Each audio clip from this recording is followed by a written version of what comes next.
Okay, so this is going to start the video supplementary material for the Fundamentals course. I'm starting this first round just shooting on my phone, so apologize for the potato quality that you will be experiencing here.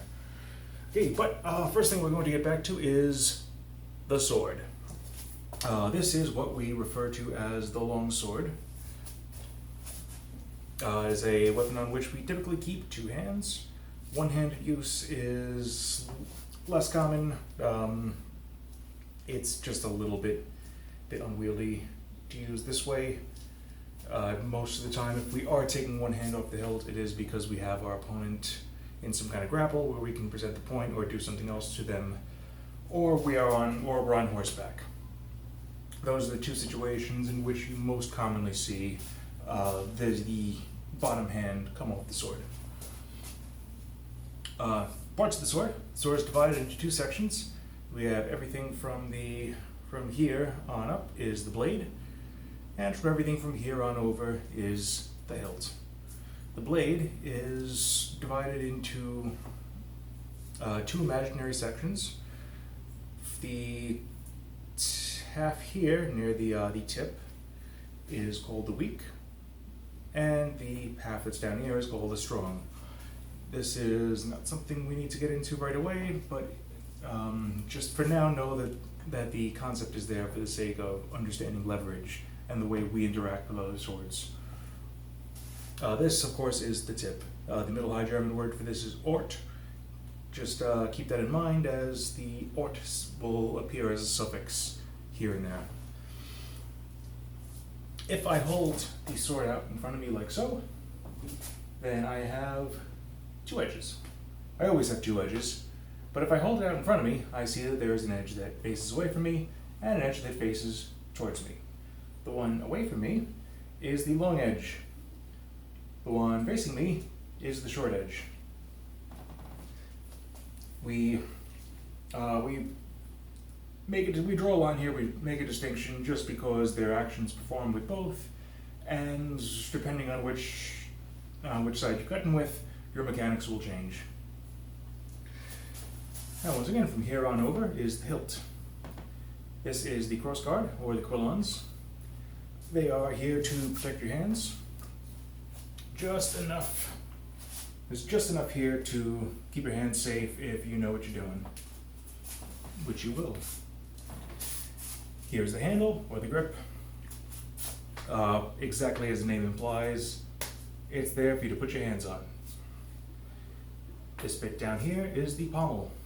The pommel is here to be a counterweight to the remainder of the sword. It is not there as a handy thing for you to grab onto and crank while you make strange half cuts. That is not how that works. In fact, the source itself says that the sword is like a pair of scales, and the pommel must be there as a counterweight.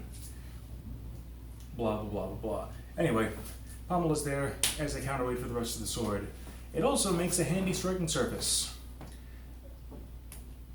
I would ask that you and your fencing never actually connect with the pommel, because that puts the entire weight of the sword behind it with no means of flexing like the blade has. It is extremely painful to get hit in the head, even in gear, with the pommel. Same story, by the way, for the crossguard. This is the Marschlag. It is absolutely forbidden in Blossfechten because there is no safe way of doing this. To my knowledge, the Marschlag was also not permitted during the time periods that we are studying. So, except for armor. In armor, it's permitted. However, even then, you gotta be careful if you're fencing with people that you actually like. Where were we? I was going to get something. Yes, the German sources refer to the same weapon as the long sword or the short sword, depending on which part of the text you're reading. When they refer to it as the long sword, they mean that it is being used like this. It is being used in the way that we are most likely going to be using it most of the time. The point is out, It is far away from the body, it is long. When they refer to the short sword, they are not referring to a short sword, they are referring to this, which we might otherwise refer to as half swording. It is the practice of keeping one hand on the blade and one hand on the hilt, kind of like a short spear. We would ordinarily use this in the context of armored fighting, however it does make its way into some of the unarmored plays as well. One last thing I would like two last things I would like to touch on are a couple of concepts that are not so much parts of the sword as they are phenomena associated with the sword, and which help us to understand how the sword moves and why the sword moves the way it does. First one is vibrational nodes, or centers of percussion. If I hold the sword and I smack it right in the middle, we see that it wobbles. It's a little hard to see with the camera. Let's see, there we go. And it wobbles quite a bit around the middle. However, there's a point right about here where it doesn't move. There's a similar point right where we call this a riser. Right where this riser is on the grip, and also there. Yeah. It does not move. These are the same principles that govern things like harmonics on the string of a musical instrument. Now, why do we need to know this? For one, because this is the part of the blade that is not moving when the blade is oscillating. This is the part that you want to cut with, and you can even sort of feel it as if you kind of slap your hand with the blade, move along, and you'll get to this one spot right here where instead of bouncing, it just hits dead. When we are cutting a target, this is what we want to hit with. This is the ideal place on the sword to strike a target with. The other concept here is rotational centers, or rotational nodes. And these are things having to do with the weight distribution of the sword that dictates the way it wants to move.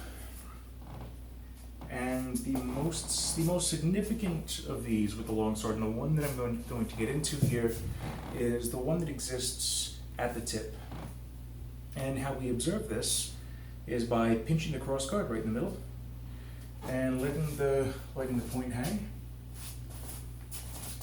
And when we move our hand around, you're going to see that this is a cheap sword, so you get a little bit less of it with this.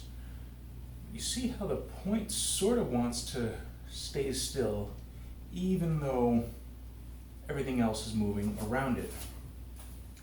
This is important in our practice because we often want to be able to move our arms while keeping the point in more or less the same place, so that the point remains a threat to our opponent.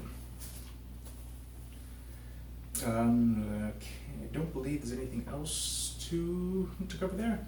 Let me know if you have any questions, and we will get into stance after this. See you in the next video.